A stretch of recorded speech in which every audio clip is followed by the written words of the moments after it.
Good afternoon and welcome to the Healthy Indoors Show. I'm your host, Bob Krell. I'm founder and publisher of Healthy Indoors magazine. And as always, we are really happy to have you joining us both live and through our recordings on the Vimeo portal through our healthyindoors.com site, as well as our podcast, also available at healthyindoors.com. So today's topic is sustainability, racial justice, and healthy environments. I think it's a very timely topic and something that it's been in my mind in my entire time in the career for 34 years in the indoor environmental industry. Having worked throughout the U.S. really in the term of my career, working in both housing, public housing, multifamily, and properties really just of all different demographic and economic levels around the country. And one thing seems to be a common thread, and we've had this with previous guests on the show. There seems to be a preponderance of some of the underserved communities in our country that seem to be experiencing some of the lower ends and the worst problems within the indoor environments and the healthiness in their indoor environments. So Suzanne Shelton will be joining us today. She's one of our guests, and she did a blog a couple weeks back that really caught our attention, and we'll share the link with that after the show. But it got us thinking about how sustainability and healthy environments, a lot of times seems to be the industry in general seems to be associated with white companies and white individuals. And people of color, have a tendency to be living and working in unhealthy environments in the United States. And we're talking in terms of the U.S. right now, but this certainly, could be equated to other parts of the globe. So, we believe that this is a pivotal time to be, talking about this, in the society. And, this is a time where I think this is it's yes, it's a somewhat emotionally charged and politically charged conversation, but it's long overdue. And so, to that end, joining us today is Suzanne Shelton. She's the president and CEO of the Shelton Group, the nation's leading marketing communications agency, which is focused exclusively on sustainability. She leads the Shelton Group in creating a marketing advantage for organizations that are creating sustainable futures, such as Eastman, Ecolab, Environmental Defense Fund, Mattel, and many others. She's had over 30 years experience under her belt, and she's a pro at helping her clients brand affinity, marketing products, and starting movements. She speaks regularly at conferences, guest writes for the likes of Fast Company, Green Builder, and Green Biz, and has been quoted in Forbes and the Los Angeles Times, the Washington Post, and other top media outlets. And most recently, she'll be featured. Her blog will be featured in the upcoming issue of Healthy Indoors magazine, which is actually coming out in a couple of days. So we actually held up our production cycle to be able to get that in there and be able to discuss this important topic. Later on in the show, we'll be also joined by Dr. Lilia Abron. She's the president and CEO of Peer Consultants, and we'll do a full bio and introduction of Lilia when she actually joins us. And with us in the co-pilot seat, again, Hayward Scores Healthy Building Scientist, the ever-present Joe Medosh. Good afternoon, everybody. I just want to go on record to say that, we did not find this to be like one of those emailer that you get from your carpet cleaners as to that they're also, behind Black Lives Matters. That's not our intention. We think that we have a great voice to talk about some of the challenges that go along with low income and equality and some of the issues that are redundant in their lives that make it really challenging for them to overcome. So we think there's a lot of great topics that intertwine with our industries as to what we can do to be more sensitive to those conditions. Yeah, and what's interesting too is the Building Performance Association, I thought, published a very forward-thinking position paper a couple of weeks back, and I was really proud to be, have the opportunity to be working with that group. And I think their CEO Steve Slodak actually, it wasn't just puffery, and it wasn't just something that was put up there, to just try to chime into Black Lives Matter. I think it was meant in all earnest, and I again welcome every organization to get on board this very important issue. So to that end, so Suzanne, I'm going to ask you. Let's just talk about your blog for a second, because you raised the perspective coming. You're a woman in industry, which again is in challenging, right, at times, but you're a white woman, so your perspective, as Joe and I are white men, so we're never going to have the perspective of somebody from a person of color and somebody that's in an underserved community. So right. So tell us what prompted you to write that blog and really what your driving issues were there. Well, let me take a couple of steps back and then I'll answer your question. And then I have a question for you guys. Okay, so our work is entirely in sustainability, and about 70% of our work is in the built environment. So we've been tracking consumer perception of indoor air quality, and does it matter, and what are they doing about it? And we've seen a trend in the upward right trajectory that more and more Americans are concerned about their indoor air quality. They want it to be good, duh. And more Americans say that they're taking action to improve their indoor air quality. Obviously, we're going to continue to see that go in an upward right direction thanks to COVID. Okay, so we have all that going on. The other thing, though, that we've got going on is in our work for big corporate America, we do what we call ongoing fringe consumer listening.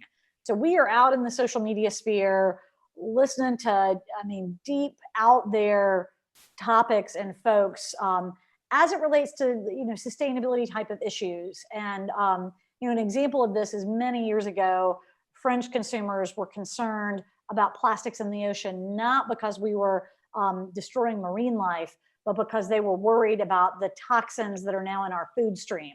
And that work many years ago allowed us to kind of send off some warning flares with folks in the plastics industry that, man, this is real. Y'all are going to have to get in there and start focusing on cleaning this up, because this is going to become outrage that's going to lead to deselections and regulation and all that sort of stuff. And sure enough, that's exactly what's happened, right? So now Americans are actually more concerned about plastics in the ocean than they are about climate change. And they're worried about climate change. It's not like, oh, well, I don't really care much about that, so yeah, I care a little more about plastics. No, these are the front burner environmental issues for Americans, and plastics in the ocean is at the top of the list. So we've been out listening to a whole range of sustainability issues. And what I can tell you is, long before COVID, we saw fringe consumers, fringe Americans kind of advocating for blowing up the system. The system doesn't work. The man doesn't work. Government doesn't work. Corporate America doesn't work. Like it doesn't work. And this really isn't about politics. You've got people that are deeply conservative and deeply liberal coming at this. And the way they might manifest how it should change is different. But the belief that it's all screwed up and it needs to be blown up. Like, we need to have anarchy and we need to blow it up and start over. That's been out there for a while. And so COVID hit. And what we saw is that conversation started to become mainstream really fast. And so we started intensely tracking that through March and April, and we published a report on it basically saying there is this idea that's getting traction in the mainstream, which is the system doesn't work and it needs to be blown up. And so corporate America, there's an opportunity here for leadership. If you really plant your flag on what you stand for as a company for people and the planet, you have an opportunity to lead and position yourself well for the future, because Americans are now looking for, where should I get my information from? Who in the world can I trust? Y'all see the blankety blank show coming out of Washington, right? It's like, who do I trust, right? What, they contradict themselves all the time. And then look at the blankety blank show that's happening across our country right now. Like, oh, we've just reopened and magically it's going to be fine, and it's not fine, right? It's like, who in the world do we count on, and who is the voice of authority? So mainstream Americans are onto that and going, man, our system doesn't work. We gotta change that. So that's some of the stuff that we've really been tracking, and it's just been kind of stunning to us to see how this this fringe idea became mainstream, and then George Floyd was murdered, and then it like all went to the next level. So what we have seen happening in the streets is a direct manifestation of kind of this fringe thing we've been tracking for the last 6 to 12 months, and kind of going, uh-oh, this is really going somewhere. And then boom, it's become mainstream. And so as a human being, not as a researcher or a marketer, I do happen to think what's happening in our world right now does need to happen. Maybe I'm a fringe consumer who's become mainstream too.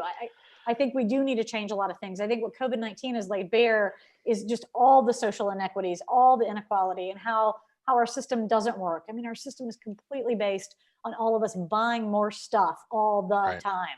which is Constant inherently growth of the gross national product. right. And all of our, so many of our jobs are dependent on that. If you look at all the people that were immediately furloughed and laid off, it's folks that are all dependent on us going out and buying stuff, going to restaurants, having tourist experiences, buying stuff.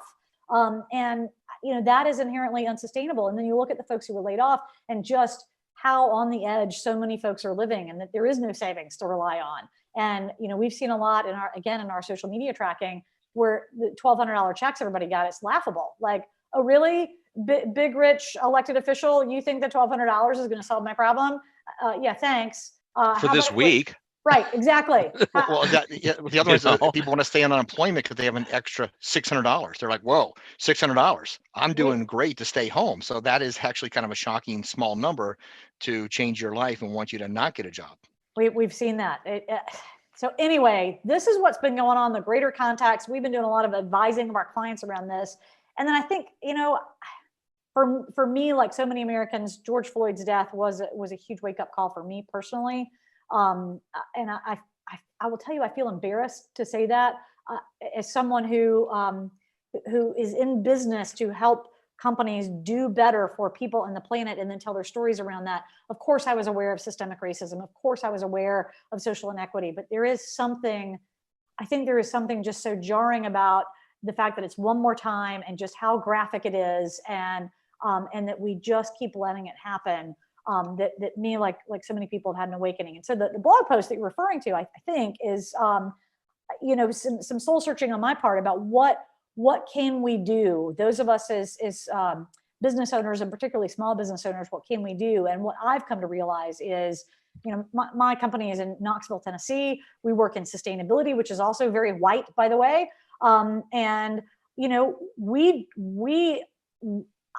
like almost never get resumes sent in when we run an ad looking to hire somebody. We almost never get resumes sent in from Black people. I have folks on my team that are Indian and Chinese, but the Black community doesn't tend to respond to our ads. And so again, I'm embarrassed to admit this. What I have done is kind of shrug that off, like, well, we're in Knoxville, Tennessee. We're like 90% white. What do you expect? And we're in sustainability, which is also really white. What do you expect? Right. So I now realize what total bullshit that is. And you know what? We're doing this all wrong. We are not casting a wide enough net. We are clearly not actively trying to recruit. And I mean, what bullshit? We advise the Fortune 500 who have to go out and serve a cross section of humanity, and we're coming to them every day with a very white perspective. We're not coming to them with a holistic perspective. So if we're going to do what we do as well as we say we do it, we have to be able to bring all those perspectives to the table. So I have had a real awakening, and I am personally working to change some of that. And I think that's some of what a lot of you listening are faced with. A lot of you listening are small businesses. You may only have a handful of employees, if you have employees at all. And what I'm here to tell you is you're going to have to proactively work, if it's important to you, to include people of color, people of all different walks of life, then you're going to have to proactively work to do it. And I would actually tell you that you should do that because of exactly the things you started with, Bob. A lot of what we need to do in terms of home performance and indoor air quality is targeted at lower income and disproportionately Black homes and housing. And my God, how in the hell are we supposed to go in and understand these people's lives and what help they need if we can't really walk in their shoes? I mean, why wouldn't we want people of color on our team so that they can go into these homes and go, I'll tell you what they need. I mean, I grew up with this. I'll tell you exactly what they need. So we must work to get more people of color in this industry. And so that's my question for you guys. What's in our way and why aren't we there today? And this argument, it's not just for the sustainability, you're referring to the sustainability, and I'm going to cast that net over weatherization and building performance. But I'll talk to my 34 years in the indoor environmental community, the IAQ community. It's the same thing. Predominantly white male-owned businesses. Okay, that's the perspective. That's what's there. As you see at the conferences, very few people of color, very few women-owned businesses. For that matter, at least in the sectors that I've seen in my career. And so the perspective, my fear is, and I don't know how we fix this, because again, I speak to myself because I was a consultant and contractor in the industry for many years, right? 30 plus years. And I've worked multi-family housing, Section 8 housing, all the way up to multi-million-dollar single-family residences to corporate work. And so I tried to feel like I had the perspective, but I truly don't have the perspective of what it's like to actually live in that environment. I don't get that, and Right. I can't even begin to. And Right. the problem is, I think there's a common thread here. I don't know if you'll agree. The sustainability issues, the energy issues, the problems that we're having with climate change and global warming. COVID-19 is, at least in part, a result of some of the climate change and the climate warming, and animals diseases that are in the animal kingdom jumping to the human side because we're destroying habitats. I mean, this all ties Yes. together. Right. Yes. World And economy. frankly, Right. yeah, and the George Floyd thing, which I'm like horrified. I mean, but that's one incident that we got to see on Right. video. This has been happening since our Right. history. This is Right. not something new. We all are pissed off about it, but you know what? We should have been pissed off a long time ago, but we can't go back. So here we are, and I think this is a moment and a time for action. And I'll get off my soapbox. But it points out to us, at Healthy Indoors, we looked at this, and we've been seeing this systemic problem in the underserved communities in their indoor environments, the healthiness of their indoors. And Kevin Kennedy, who's been a guest a bunch of times, he works in that, in that area a lot, in lower economic, socioeconomic housing. Yeah, underserved. It just, in areas, dealing with people that really are in really unsuitable living conditions. Right. And this all kind of ties together. There seems to be a common thread here. I agree. If we were able to bridge this gap, wouldn't it be amazing if the person who came to assess your home was also Black? Wouldn't that be a great Exactly. role model to be like, hey, I'm here to check out your home. I'm the one who's knowledgeable to help you learn more about this and fix your home. And how many people will be looking at them as like, oh my gosh, I could do that too. That's Right. where we need to get to, is that level of that, this isn't a hurdle that you can't bridge, or this isn't something you can't accomplish.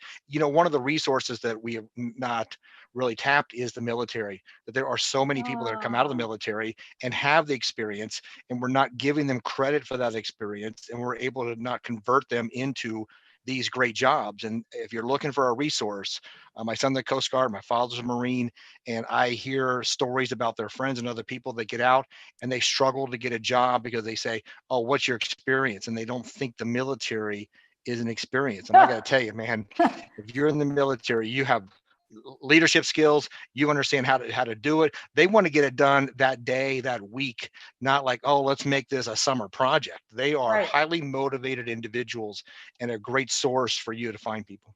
And disciplined. My God. I mean, disciplined. They know what Discipline. it takes Right, to right, get it done. right, I think that's a right. great idea. I think for the whole home performance industry, there should be some kind of specific alliance formed between maybe the Building Performance Association and the military to create a job outplacement service or a training program that immediately brings people into the building performance world. I think that's fantastic. And I think that would open up a broader, more diverse pool of candidates to pull into this work. Because there are several industries that have that when you actually leave the military, there's like, here we go. We have this entire corporate thing, some of which are actually car repair companies that you're very familiar with, that actually are saying, you know what, we want you. Please come here. We will train you right now and set you up with a great paying job. So I think that we do need to get that. In fact, that one of our challenges in our industry is we really don't have enough people doing our industry, that people don't understand what it is, and that this is something that HVAC contractors could be expanding into, as to how to get, a better indoor air quality and better home performance. And it's not just about the box. So I think that maybe this is a time that we also will enlighten ourselves about our homes, because people are hypersensitive now about, what they're breathing and what they're and as well as this is now their office. So I think this may be a time that people are also want to bridge that gap and make investments in their homes. Well, the Hope for Homes initiative, which is new legislation that was just introduced this week, in both the House and I believe the Senate, it is actually driving to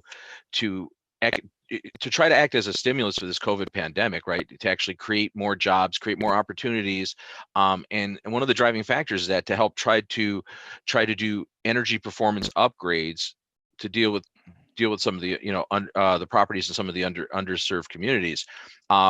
our next guest, Lily Abron, when she's on, she's going to speak to some programs. She's been involved at scale in the Washington D.C. area with a solar program, all in Washington D.C. Solar for All. And there's it's not as simple as you think, though. You can't. This is not the solution. Sometimes there's unintended consequences with, when we try to legislate a fix, and we don't always have that answer. But let me just pose this question to both of you now. What's the difference between a healthy home and healthy housing? We use those terminologies, and so one of our producers, Susan Valenti, asked me that question last night, to be honest. And I sat there, interrupted myself from Netflix for a minute at 9:30 at night and went, well, this is what it means to me, but I want to hear what you say before I give my terminology. Man, I wish we'd stop using the word housing, because it frames it like people are cattle that need to be housed somewhere. It strips you of your humanity in a way. And I think we should be thinking about homes, because when we think about homes as homes, it connotes a place of warmth and happiness and health and safety. So if we would think about the homes we are creating, particularly for disadvantaged communities, if we were thinking about them as homes, maybe we would more naturally think about how do we make sure they are healthy, they are resilient, they are self-sustaining. I wish we would stop using the word housing altogether. Joe, what's your thoughts on that? And I'll throw my 2 cents in. Yeah, that's good. I agree with that. So, but there is this concept that those that are developing those things, the architects, the planners, they don't think there's a possibility to think about individual homes. So their concept is housing. So even if they would approach their projects as, is this working? What's ironic is we could have, a multiplex of 4-story units in one section that is well-designed community, and just 2 miles away have the same one that was set up 2 years ago with a Black community, and it struggled because they didn't have the supporting factors around it. So it isn't just that you create a structure that's supportive, it's that you create a neighborhood and a network that actually a community that makes it a success. And so that's one of our failures. We keep going, oh, these buildings were built amazing and they could even have great indoor air quality, but yet they had no chance of actually getting reasonably good food without having to drive someplace, or even that was a challenge. So it's not just the building, it's the community. Clearly, and the thing is, when Susan hit me with that last night, the terminology, and I said, again, not even trying to put a bias on, just saying this is how, when I hear those two terms, I look at healthy home and I think of single family homes. And when I hear housing, I think of multifamily. And immediately, I mean, there's a connotation there. It's dehumanizing. I'm thinking low public housing. I mean, that's what that connotation is to me. And, and right or wrong, and whether that's actually the right terminology, the point being is that I think this goes much deeper, and this is to the core part of our discussion today, is talking about how there is a form of dehumanization and racial injustice that is affecting the living spaces, the indoor environmental spaces of the underserved communities. I mean, it goes right to the way we even just talk about it. And language is powerful. That's obviously the world I work in every day, but words have power, words have meaning. And so I think often we can begin to correct some of the things in our society by virtue of correcting the way we talk about things in our language. And I know that, frankly, that's one of the things Trump ran on is, all this political correctness, let's just stop doing that and start saying how it is.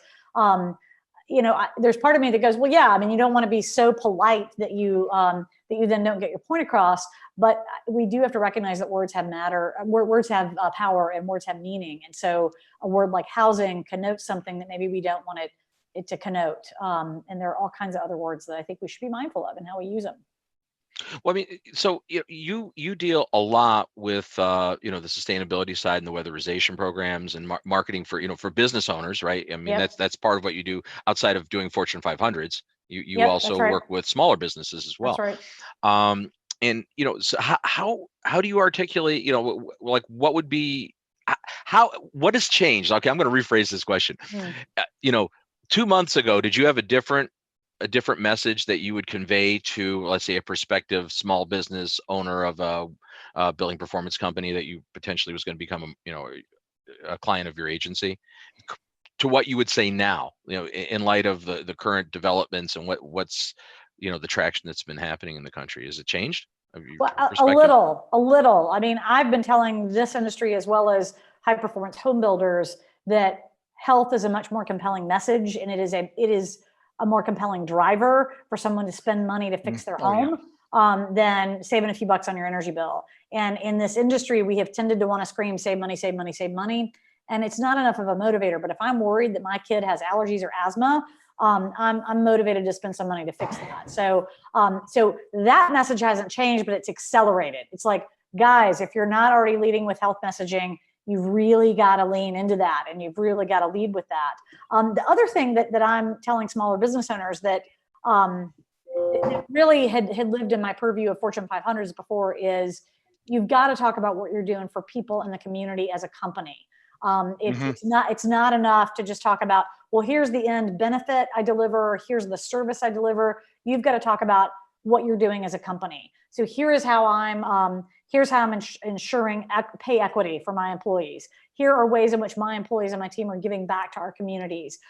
Here are ways that I'm ensuring everybody has time off to go vote, for instance. I mean, these are things that need to be on companies' websites, because increasingly Americans want to just, they don't just want to buy good products or good services. They want to buy them from good companies. So as a small business, it's no longer good enough to just talk about your product and service. You've got to talk about what you stand for as a company. You mentioned that in the past about COVID, that some companies were very rude about how they let go of employees, and that showed up in social media, and others were either humane about it, and and the other people caught on to that. So there was an upside of the down as to how you handled the challenge you had as a business. So want to introduce our guest? Yeah, so I'd like to introduce our other guest panelist today, Dr. Lilia Abron.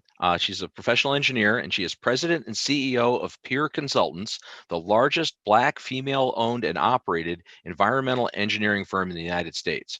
Dr. Abron's experience spans almost 50 years in planning, managing, and directing environmental engineering programs for the improvement, maintenance, and enhancement of the natural and built environments.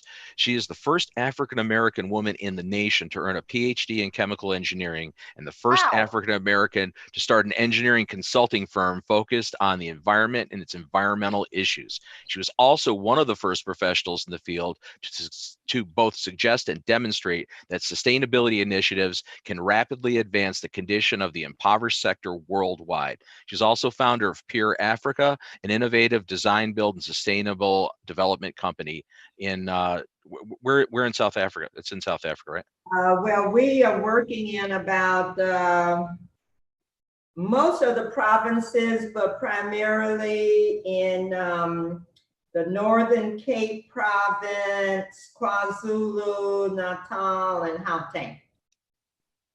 Well, it's a pleasure to have you join us today, Lilia. So, I mean, you have just a wealth of experience and knowledge in the industry, and we'll let you elaborate on some of that. I just want to, I had the opportunity to watch a TEDx talk that you did in Memphis, which, by the way, was quite moving. And, one of the points that you brought up, I think that was one of the key points, is that the energy burden, the energy cost burden, and the energy poverty, that there seems to be just a disproportional effect. And that seems to be a large effect. So let's elaborate on that a little bit to the heart of your TED Talk. Can we finish? I was interested okay. in the COVID conversation because I just left. Reason why I was late joining is that I'm dealing with some COVID issues right now.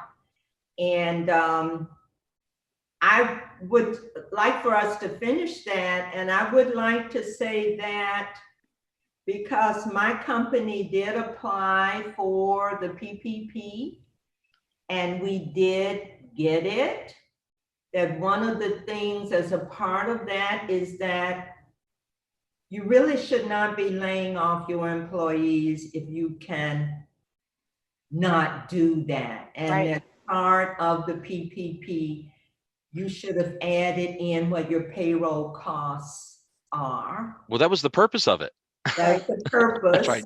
And we had a glitch and we did not we laid off someone for a week, but only because their job was to answer the phone. But then after we got the PPP, we brought them right back on. And so we kind of found other things to keep that person working, because we have automated things where the phone rings so many times, and if it doesn't, you don't pick it up, it goes to your cell phone. But we were able to find other things to do, and now we have a job that's finishing, and I still refuse to lay that person off. So we're just gonna have to find something else to do, especially when unemployment, I mean, it's too many people trying to get on. That's right. So I wanted us to, because if we are ethical companies, which is what we're talking about, Absolutely. and sustainable companies, then we have to find a way to be ethical and sustainable, even if that means those of us at the top have to take a hit. That's right. As we should, honestly. I mean, that's what there is to do. And I completely agree with you. What we found as we've talked with people that have borne the brunt of all the economic devastation, what we see is it's also not just about the company doing everything they can to keep people, but in the cases where they just, like restaurants that were shut down for 8 to 12 weeks and like literally can't continue to make payroll when there's no revenue coming in, there is a way to do it. One of the examples that comes to mind, and one American that we talked to is, listen, I was let go, but my company allowed me to keep my computer and my company owned cell phone as a good faith measure that as soon as we can open back up, we're going to bring you back, and you can feel secure that we're coming back for you because we've left you the phone and the computer. It's like that. So that is a way to do it where you have empathy and compassion and skin in the game. The way to not do it is in a tweet or an email, and unbelievably that has been happening. There are some business owners who have just kind of unceremoniously let people go, or just stop making payroll. And you gotta know, guys, that stuff gets blown up on social media. I mean, so you can't do that. You've exactly as Lily said, you've got to first try to keep them, and if you can't, you've got to be human in how you let people go. But I mean, there also seems to be that a lot of people that were deemed essential workers also seem to be people of color, and they were the people that had to go. They didn't have the opportunity to not be in the front line of this COVID thing. You look at what, just like places like New York City, the epicenter. They didn't have, there didn't seem to be a lot of, I'm going to be honest here, a lot of, white collar, white workers sitting there doing the tasks that nobody wants to do. And this is to all people of color seem to be the ones kept on the front line, right in the forefront of this. And not only you're going to find this a little bit more interesting, what I do. Municipal engineering, water, wastewater, hazardous waste, we're considered essential. So I tell people, I said, I'm just a double whammy everywhere that you turn around. I'm African American, I'm senior, and woman is considered essential. So I have people in the field every day. I mean, it's just really very, very interesting. But we have people who are doing water and wastewater treatment plant operations. We have people who are doing construction management of wastewater treatment plants, everything that's essential, and we're considered essential workers. So our people are out there in the field every day, many of us, and we still have a lot of us engineers who sit at a desk, we're at a desk, but we're still working. So even though we're working from home, most of my people are still working, but I am dealing with some COVID issues in the field. Yep. One of the things I don't think the small businesses really acknowledge is the amount it costs to find somebody, hire them, train them, that is a significant part of their budget that is not really allocated as a budget. They're like, oh, we'll just get somebody else, and not realizing that there's a significant cost. It is just so much cheaper to retain somebody, even if you have to figure out a way to politely, put them on furlough or do something, knowing that you're acknowledging them and I need you back. Is some way to get them to stay committed to you, is also in the long run. And I think that's an overlooked issue. If businesses are able to do that, some businesses cannot. We are lucky to be engineers, and we're lucky to be in a field that we're talking about today where we're needed. Yep.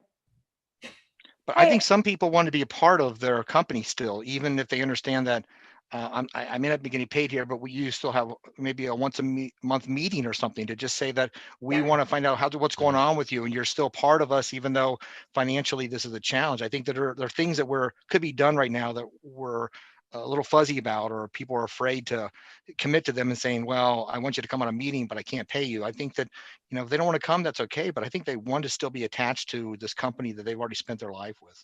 Yep. Hey, Bob, I wanted to ask Lilia something about what we were talking about earlier. So if I'm totally hijacking, go for it. Go right ahead. You've noticed that we're a fairly free flow format here, so that's not a problem. So Lilia, we were talking before you joined about the home performance industry. So people that go into folks' homes and improve the energy efficiency and indoor air quality of those homes.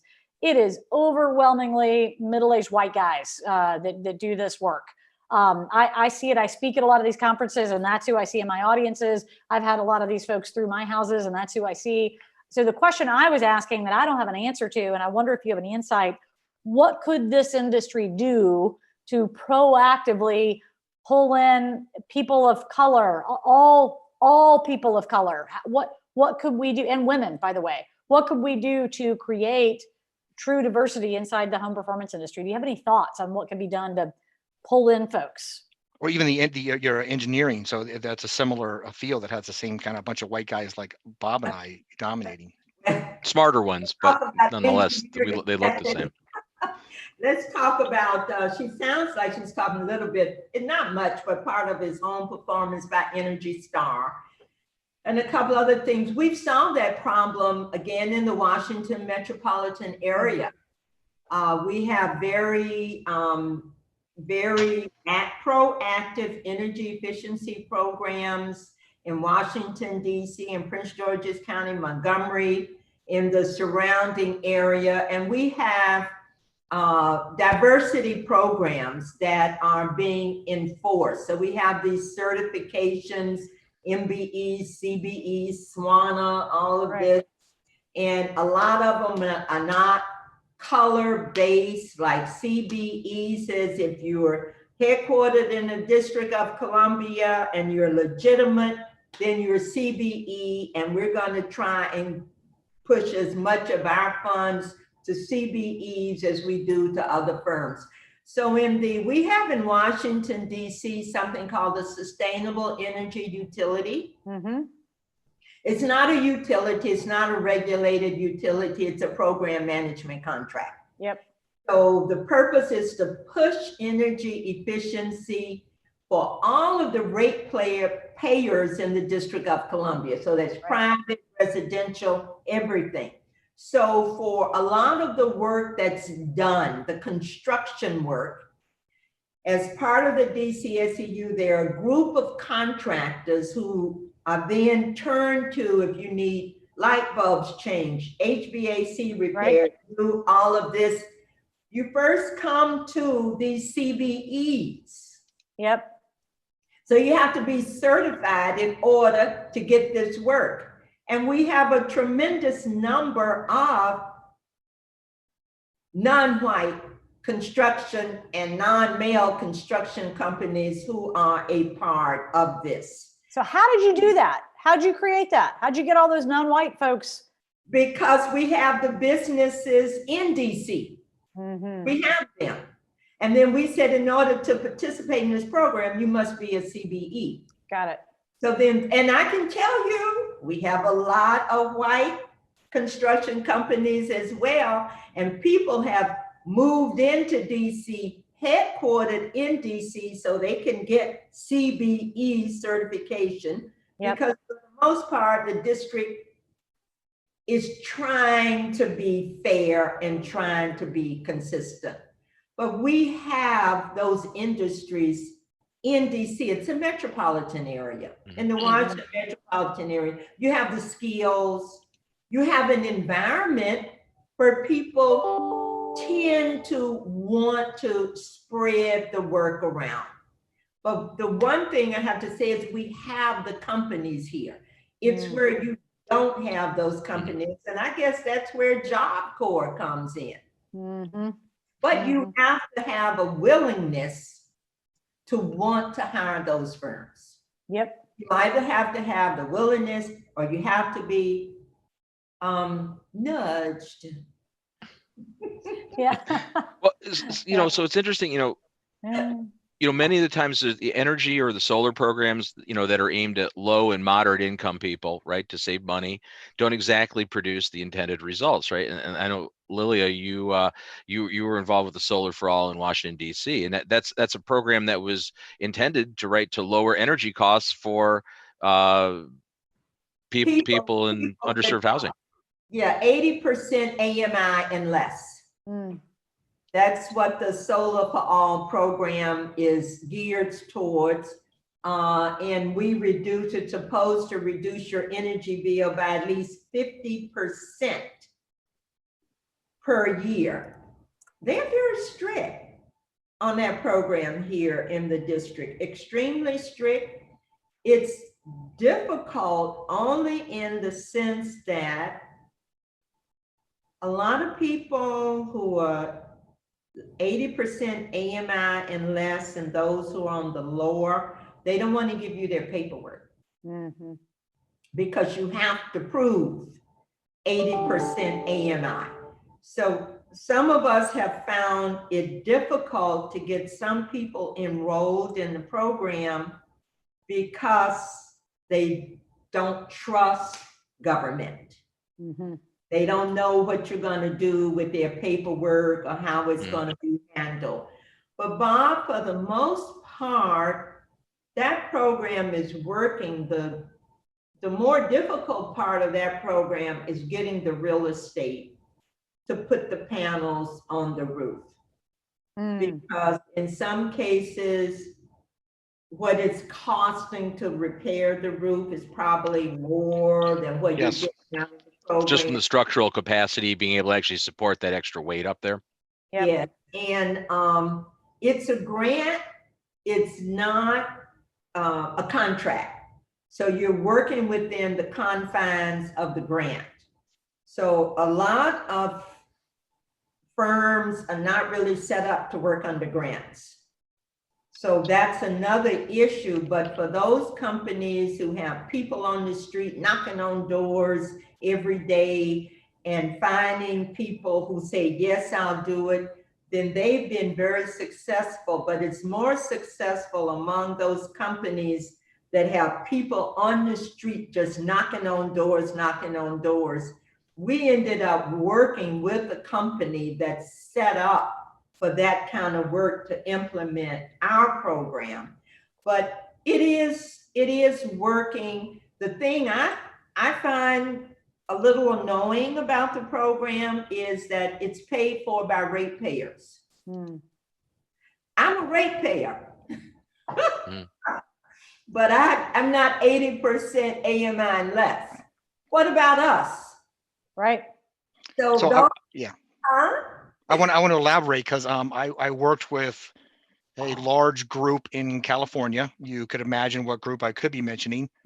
And they wanted to reach out to their community that they were clearly impacting because their homes are now worth $1 million, but they don't want to move and can't actually upkeep it. So they wanted to be like, let's get solar panels on a bunch of houses near us. This would be a great marketing opportunity for us. And we're working with the community. So this group gave $100,000, which was very generous. But when I look at the amount of money these groups make, it was a fraction. And we were able to improve about 35 homes with that type of money. But most of that was actually funding sources around them. But I think the point here is that there are some large entities that are working with these communities. Those communities are reaching out back to them. And I think it's time that they get forced to step up and be like, let's give back to the community, because it only gives them, as Suzanne will point out, what amazing marketing opportunity this is for you to show this is the time to step up and make your community better. So I wish that those kind of corporations would realize now's the time to show that we actually can put this back into the community. And they are infrastructure, though, the ability to accept so many green electrons is also an issue. Mm-hmm. So, and then whether or not the utility is going to accept those green electrons is also another issue that we are dealing with from day to day. They have to strengthen, they have to increase their capacity to take on more green electrons. And then they also have to clean their grid. How long does it take to clean it from, you know, coal and gas and all of that to green? So there are many issues, but you know, we're getting there in terms of solar. We will get there. We do quite a bit of that, and we will get there is another major savings, and that comes with improving the home, making it healthier, because health savings and energy savings go along together without the solar on top of the house. They tend to coincide. Yeah, but the health savings are huge for that type of community. That if they do have an issue, talk about something that would just really crush you is when you get a bill that is $10,000 and you're like, now I have no idea how to turn to this. So I think there are other ways besides just solar that can reach back out to the community. And a lot of times solar is just really not the answer, but you can still solve the problem. Or but it's a shiny marketing tool that makes everybody look great. You know, it sounds like it's saving, you know, the planet, and yeah. Right. With me, I mean, I buy green electrons. I'm sure I don't get them, but I buy them. So I'm putting green electrons on the grid. But there are other ways to improve homes so that they are energy efficient. And it doesn't necessarily have to be with solar panels. I mean, we have quite a few projects that we've done in South Africa, and I want to do over here, where solar wasn't necessarily the answer, but if we could start from scratch and what we call a greenfield passive solar, which is finally picking back up here in the US now. More and more homes are being passive solar designed and built. Yep. And you can build that home, so everything is just so energy efficient, and you don't really need solar if you can't get it. But you can also buy solar as part of a community project where you are buying into what they call a craft or whatever. So you're buying it even though your electrons may not necessarily be that, but you are buying your power from someplace where they are putting. So you're contributing to the overall, because the grid's obviously shared source. Yeah. Well, you know, let me ask this question, because you know we're in an interesting time, and an interesting. I use that word.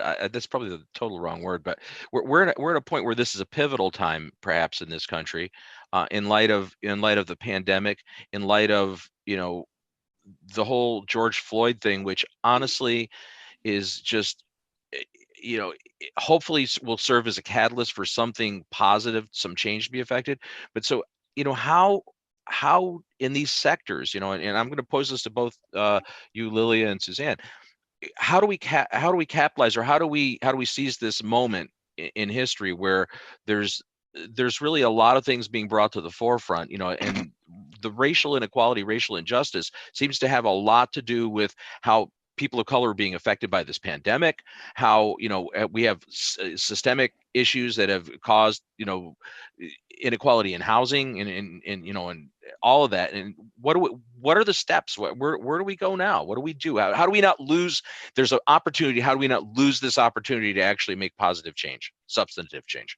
Well, I'm trying to write a paper right now on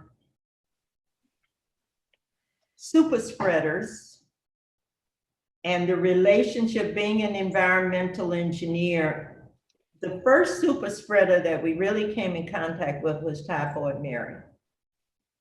And it was the beginning of sanitary engineering because it was a civil engineer that did that epidemiological study who identified Typhoid Mary. And between the time that we identified and we had preventive measures, which is called washing your hands, it was, we didn't get a vaccine until like 1948. So it was maybe 50 years of dealing with typhoid before we were able to get a vaccine for it. Again, it came back to, she had a bacteria, typhoid, which is not a virus. But again, it was sanitation, which is what we practice all the time. Now we have this Supreme Court judge up in Wisconsin, I believe, who said, well, it's not all of us, it's just those people over there in the packing house. And then we have this senator, this congressman, who said, a physician, he's a medical doctor, who said, well, there's a reason why African Americans are dying at such an alarming rate with COVID-19 is because they don't practice good sanitation. Aren't you happy he's not your physician? That's just awful. You know, and the fact that, you know, totally disregard the fact that, you know, African Americans are largely in, or, you know, a good part of that community is in housing that is substandard and has environmental conditions that totally affect the outcome of your result from that virus. I mean, and we're on the front line. The people in the packing house are on the front line. They are what's called, quote, essential. So what I'm trying to do is to say we now have the opportunity where people are bringing their raw racism to the forefront, to as an engineer, to say this has nothing to do with the color of someone's skin. Right. This is all about health, preventive measures, health measures, which goes back to what I do as an engineer and to what Suzanne does as policy and writing it down. And if we can get people to start understanding that it's good practices, health, sanitation, using your senses, reading what the scientists tell us to do and do it, then we can get out of this. So Bob, what I'm saying, I've just been so alarmed, and I've been trying to move from putting a paper on Typhoid Mary, a super spreader, to what's going on now, and said it boils down to, in my world, a proper sanitation and good health measures. And it's, if we can keep shouting that it has nothing to do, the virus doesn't know what color you are, anything else. Right. It's to do so it can transmit. Right. We've just basically set up environments where people of color are more in the exposed path of this pandemic. Yeah, Suzanne, I want to give you a twist before you give your response. Yeah. And that is that there's also the similar conditions where Native Americans, Hispanics, and Blacks also have a much higher rate of asthma, right? So now the issue is actually starting in their housing. So we're here talking about like, well, we should hire more people of color and Blacks and do these things. But the reality is that these things are fundamental in terms of their housing as a child. So why don't you comment on that it isn't something we can change right now. This is something we have to figure out a way to shift the future so that those kind of things are not a common condition for somebody who has a different skin color. And it has brought that to the forefront. And that's what I'm saying. And I am so happy because it's health. It goes back to your health, the way you were raised, what you were exposed to in South Africa.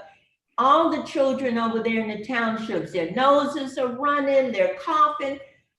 That's because of the fuels they're using for cooking and heating and dirty fuels. They have particulates in them and their lungs are infected. It's health. It's healthy homes, healthy environment. I would be so bold as to say let me broaden it and say, in this country, we don't take care of our poor people. And so look at the opioid epidemic. All right, so I might say that's disproportionately white than people of color, but it's poor people. It's people that don't feel like they have hope. They don't have a way. They don't have the housing, the counseling, the social structure. They're in rural communities where you talked about this earlier, Bob. They don't have access to community. They don't have access to grocery stores with healthy food. And so then let's broaden that from there and look at housing. So this does disproportionately affect people of color. We put poor people in housing that is substandard. And I'm using the word housing on purpose now. Lilia, before you joined, we had this discussion about healthy housing versus healthy homes. It's a very demeaning term that we use very regularly, unfortunately. And so I'm using it intentionally here because this is how we systemically think about it, is, oh, well, we have to house these people, so let's just build them something. And Lilia, we talked about this before the session started today. It's like we don't think about, look, these are human beings, and how to create homes for them that are going to be healthy and that give them an opportunity to thrive. And you mentioned Native Americans. I mean, same deal. We are putting poor people into situations where it's difficult, nearly impossible to get out of. If they don't have access to education, they don't have access to health, they don't have access to community, to grocery stores, et cetera, et cetera, et cetera. How in the hell are you supposed to dig your way out of it? And so that yawning gap between the rich and the poor is just destined to keep getting bigger if we don't solve it. Now, I tend to be an optimist. What I hope, and you said this earlier, Bob, what I hope is that as we are now awakened anew to the systemic racism in our country, what I hope is that we can have some really meaningful conversations about homes. Because I think where people go is, okay, we got to fix police violence, and we got to fix pay equity and inequity. I don't know that homes and the air quality in homes immediately comes to mind. So I think that is something that this industry can do, is to point out, look, part of our systemic racism is that we tend to put people, lower income folks that are disproportionately people of color, we tend to put them in homes that have terrible indoor air quality, and we're making them sick. So and we have to stop doing that. And we're poisoning the children with lead. Yep. So we have to stop doing that. It's systemic racism. It's part of it. It totally is. It totally is. Because look at the communities that have the worst lead problems typically. I mean, this isn't happening by chance. This isn't random. This has been systemically, I'm going there. I mean, this has been a systemic issue in this country since anyway, it's just so I brought up a quick slide. I know you're familiar with this kind of stuff, Suzanne, and so that what it's showing is that we, as United States, spend more on healthcare and less on social services that allow you to stay healthy. And this is the gap that's causing us to have so many issues, and it's exasperating why COVID is spreading, besides other factors. But in general, we are not doing a great job of supporting our communities with secondary things that aren't just, healthcare that costs too much and isn't really adequate. Right. It's like we'd rather keep people in conditions that makes them sick, which then drives our healthcare costs up. And then nationally, we want to bitch about how much healthcare costs. It's like, well, what if we just kept people healthy? What if we just look, we're in a for-profit healthcare system which incentivizes treating people rather than keeping people healthy. I mean, we could take this conversation and go for 4 hours here, but it's the truth. I mean, and I think what this illustrates, from what I'm seeing, is we come in here for an hour on this topic, and this topic is so deep and so deep-rooted. But at least maybe we're at a point now, and I hope we are. We're at another one of those points where this can be a catalyst to actually, drive some change. And I certainly hope so. Well, one of the things that I think we all found shocking was that I think COVID, everybody creeped up in their houses to be like, holy cow, I can't believe what I just saw on TV. I've got to go speak my mind. And if we weren't, inside our home so much, or like cooped up, we may not have had such a strong reaction. So unfortunately, it may take some child dying of asthma and poor indoor air quality or several of them. It may take something like that for us to all say, holy cow, we need to step up and fix this also. So I hope that we may use this time as action for housing, but unfortunately it may take some, social thing that explodes as to, wow, we didn't realize how bad this was. Let's start fixing housing on another level. And I think that if we have a change of ownership of our United States, maybe we have the opportunity to do that. So maybe that's our goal, is there's other reasons besides some of the obvious ones to shift gears. Well, I mean, the first step, I believe, is admitting that, calling out these issues, because they haven't even been mentioned. I mean, I've been in the IQ industry for almost 35 years now. I've never seen a presentation at a conference I've been at in the last 30 plus years to having this discussion. Never. We talk about it at Healthy Homes, but that's okay. Well, I mean, we do on this show and we do in the magazine, but I mean, the point is like, this is a time for, this, enough is enough, and things have to get better, because this is not sustainable. What we're doing is not sustainable. That's right. Bob, I'd just like to add, they didn't really care if they turned the water off in homes. They really didn't care. If you didn't pay your bill, they turned your water off. But this pandemic made them turn the water back on. Mm-hmm. So they made them start approaching a healthy home again by turning the water off in a home. What have you done? We don't even have to think about indoor air quality. What have you done? Right. When you have turned the water off? Sanitation is out. It's over. It's over. Right. Yeah. It's over. So people are sick, but this pandemic made them turn the water back on, and it's going to make people, as you say, start thinking about everything else that it takes to have a healthy home, not a house. It is that time of our hour that I am forced to ask you. So I'm going to give you kind of a specific question, and hopefully you can give me brief. Give me something that is positive. I'm going to end on a positive note. So what's the one thing that you see that's actually positively happening based upon our new social awareness with the Black community? So what's one thing you're like, what, this has been a great thing, and I'm hoping to see more of it? Suzanne, why don't you go first? I think the Black Lives Matter and the protests in the streets and all have been extremely positive, because I was a 1960 era's person and we worked hard and it fizzled.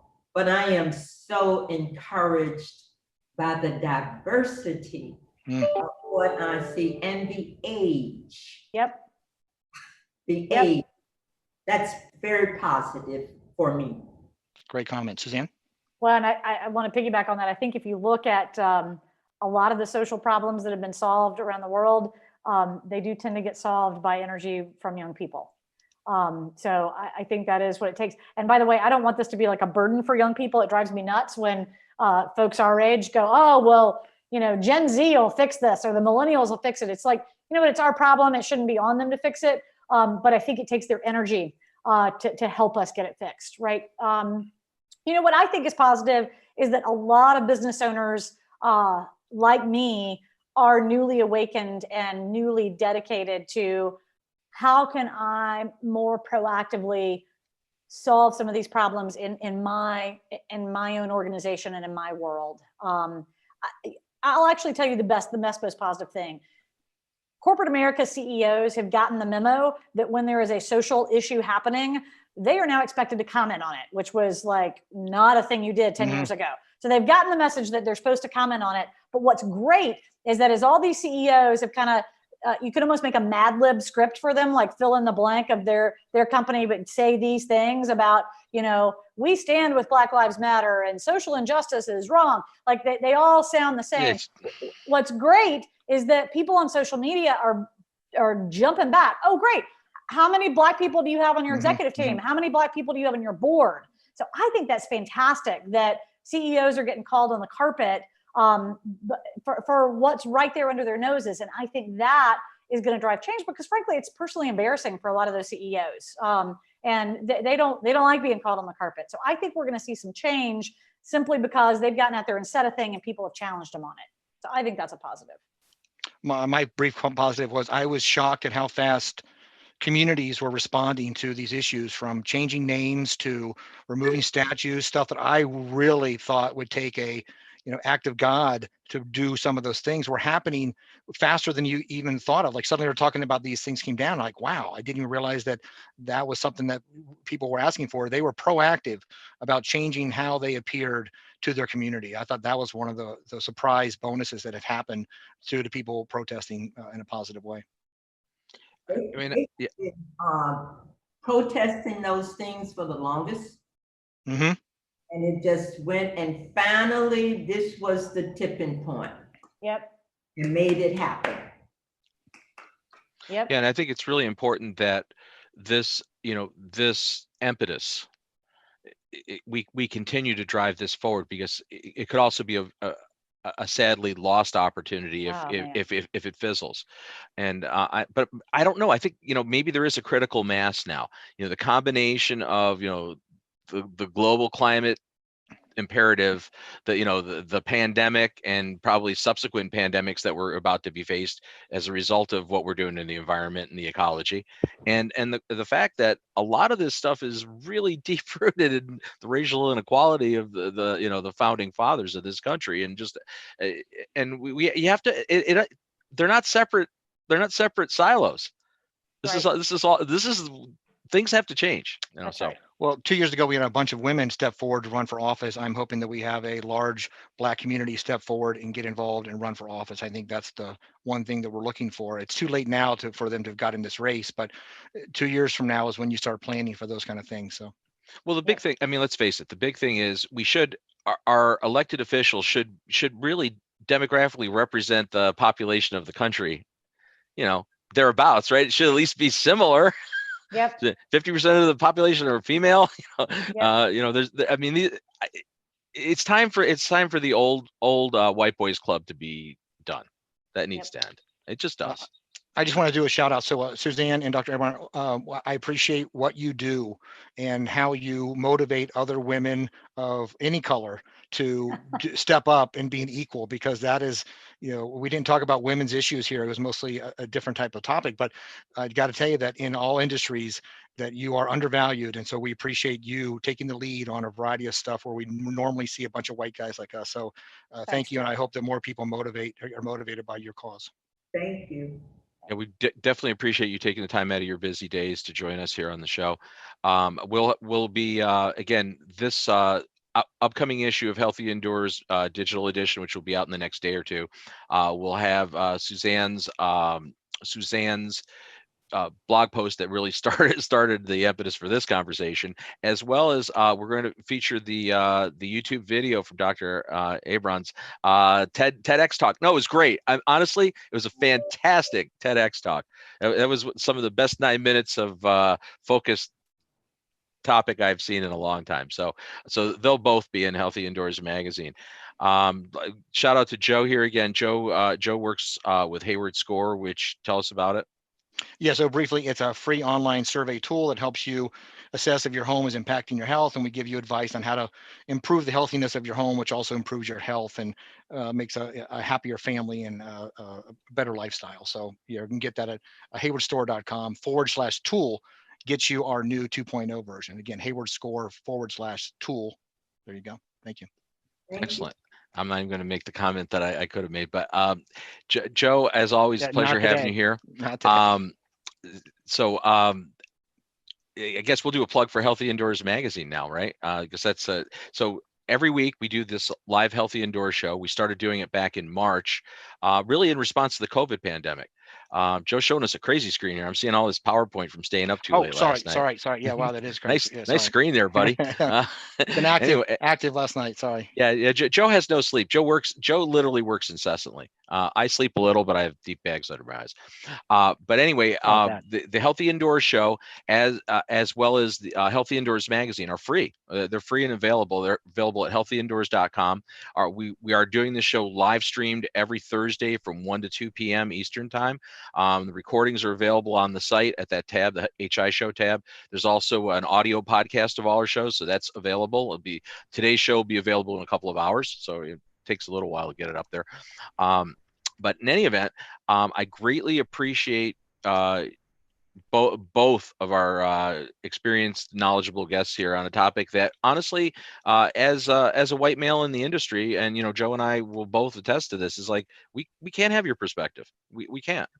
We're trying to learn. That's the best I can say. So thank you so very much for Healthy Indoors Magazine and Healthy Indoors Show. I'm Bob Krell. We'll see you next Thursday from 1 to 2 p.m. Please, in the meantime, please stay healthy, please stay safe, and honestly, please do something to make positive change in this world, because we really do need to take action. It comes down to all of us. So we'll see you next week. Wear a damn mask. Yeah, wear your mask. Stop, stop arguing about the mask, please. Right. Stop it. Right. That's your bare minimum responsibility. Right. I mean, come on. Anyway, with that note, we'll see y'all